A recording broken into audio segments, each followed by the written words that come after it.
அன்பு நெஞ்சங்களே, இறைவன் நமக்கு தந்த புதிய நாளிலே இறைவனுக்கு நன்றி கூறி இறை வார்த்தையிலே நம் வாழ்வை அலங்கரிப்போம். இறைவன் நம் அனைவரையும் நிறைவாக ஆசீர்வதிப்பாராக. இன்றைய நற்செய்தி வாசக சிந்தனை விளக்கு ஓமை. மார்க் நற்செய்தி நூல் பிரிவு 4 இறை சொற்றொடர்கள் 21 முதல் 25 முடிய. இதன் விளக்கம் அறிவோம். இந்த பாடம் ஒரு ஓமை என்பதை விட இயேசு ஆற்றிய பல்வேறு போதனைகளின் ஒரு சிறு தொகுப்பு என்றே கூறலாம். ஓமைகளில் பொதிந்துள்ள மறைபொருள் கட்டாயம் ஒரு நாள் அனைத்து மக்களுக்கும் வெளிப்படையாகவே உணர்த்தப்படும். இயேசுவின் காலத்தில் மக்கள் இதை சரியாக அறிந்து கொள்ள இயலாவிட்டாலும் அவரது உயிர்ப்புக்கு பின் மக்கள் அவர் அளிக்க விரும்பிய இறையாட்சி செய்திகளை சரியாக புரிந்து கொள்வர் என்ற கருத்தும் இங்கே இருக்கிறது. இத்தொகுப்பில் இடம்பெற்றுள்ள இரண்டாவது போதனை முதல் போதனையின் தொடர்ச்சியா அல்லது ஒரு புதிய போதனையா என்ற கேள்வியும் எழுகிறது. இது முதல் போதனையின் தொடர்ச்சியாகத்தான் இருக்க வேண்டும்.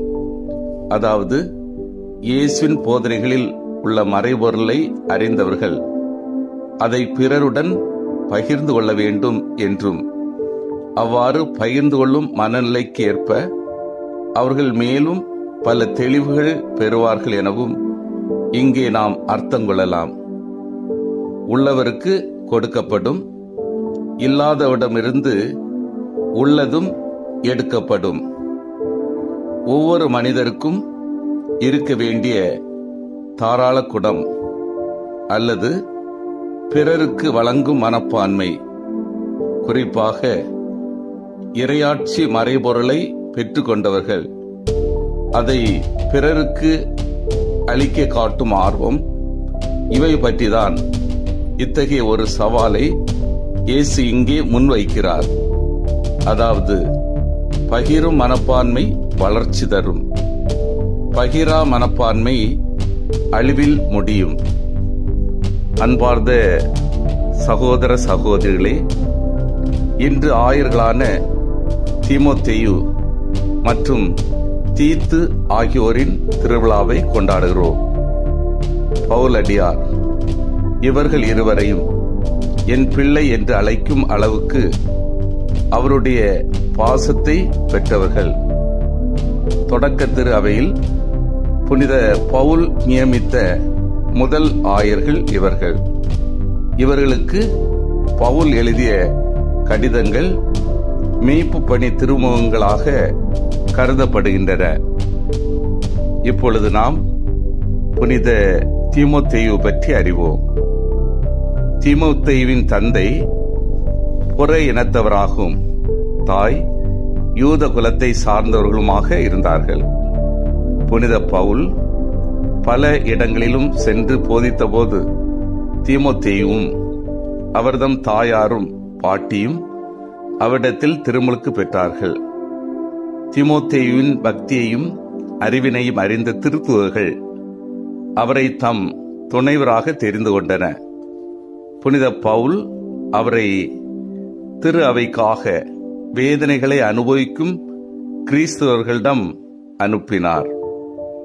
பவுலின் வழியிலேயே தீமோத்தேயு நடந்து கொண்டபடியால் எபேசு நகருக்கு ஆயராக நியமனம் பெற்றார். பவுல் சிறையில் வைக்கப்பட்ட பொழுது தீமோத்தேயுவுக்கு மெய்மறையை பற்றி 2 திருமடல்கள் எழுதி அனுப்பினார். தீமோத்தேயு எண்ணற்ற புண்ணியங்களையும் தவ செயல்களையும் செய்து வேதத்துக்காக தடிகளால் அடிக்கப்பட்டு வேத சாட்சி முடி பெற்றார். தீமோத்தேயு பற்றி நாம் அறிந்தாலும் தொடர்ந்து புனித தீத்துவை பற்றி அறிய அழைக்கப்படுகிறோம். இவரும் புனித பவுலின் சீடர். அவரால் மனமாற்றம் பெற்றவர். அந்தியோக்கியாவில் பிறந்து வளர்ந்தவர். இவர் தம் பெற்றோர் மெய்மறையை சாராதவர்கள். புனித பவுல் சென்ற இடங்களுக்கு இவரும் சென்று அவரோடு உழைத்து வந்தார். ஒருமுறை புனித பவுல் இவரை எபேசு நகரிலிருந்து கொரிந்து நகர் திரு அவைக்கு அனுப்பி அங்கே இருந்த கிறிஸ்தவர்களிடையே தோன்றிய சிக்கலை நீக்கி வைக்கவும் எருசலேம் நகரில் உள்ள ஏழை கிறிஸ்தவ மக்களுக்கு பொருள் உதவி பெற்று வரவும் செய்தார். கிபி 64 இவரை கிரீட் தீவுக்கு வேத போதக அலுவலின் பொருட்டு அனுப்பி வைத்தார். பவுல் தீத்துக்கு எழுதிய திருமுகத்தில் குருக்களை எப்படி தெரிந்து கொள்வது என்பதை பற்றிய விரிவான குறிப்புகள் காண கிடக்கின்றன. 65ஆம் ஆண்டில் தால்மீசியா நாட்டுக்கு வேத போதக அலுவலின் பொருட்டு இவர் அனுப்பப்பட்டார். மறு ஆண்டில் மீண்டும் கிரீட் தீவுக்கு திரும்பி வந்து அங்கே தமது 94வது வயதில் விண்ணக வாழ்வை அடைந்தார். அன்பார்ந்தவர்களே, நம்மத்தில் கடவுள் தந்த கொடைகளை தாராள மனதுடன் பிறருக்கு பகிர்ந்து கொள்வோம். இறைக்கின்ற கிணறுதான் ஊறும் என்பார்கள். முக மலர்ச்சியோடு கொடுக்கும் பண்பை நாம் வளர்த்து கொள்வோம். எந்த அளவையால் அளக்கிறோமோ அதே அளவையால் கடவுள் நமக்கு தருவார். ஒவ்வொரு நாளும் பிறருடைய நல்வாழ்வுக்காக எவ்வளவு நேரம் செலவு செய்கின்றோம். இதே பாசத்தோடு நேரத்தை செலவு செய்ய அழைக்கப்படுகிறோம்.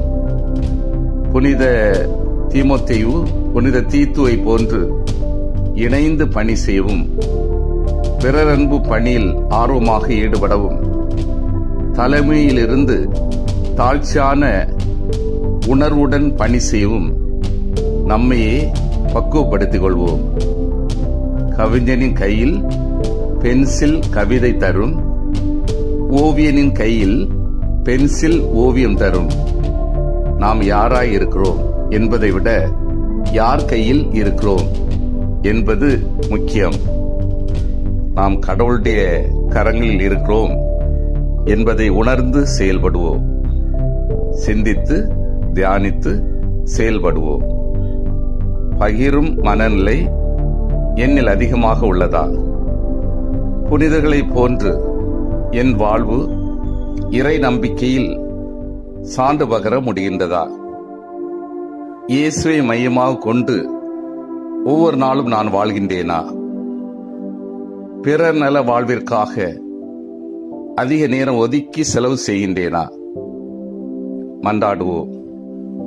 அன்பின் ஊற்றாகிய இறைவா, எங்களுக்கு நீர் கொடுத்த திறமைகள், சக்திகள், ஆற்றல், கொடைகளை எல்லாம் நல்ல காரியத்திற்காக செலவிடவும், குறிப்பாக நலிந்தோர் ஏற்றம் பெற உதவியிடவும், நாங்கள் அனைவரும் முன்மாதிரியான வாழ்வினால் உலகுக்கு சான்று பகிர்ந்திடவும் வரந்தாரும்.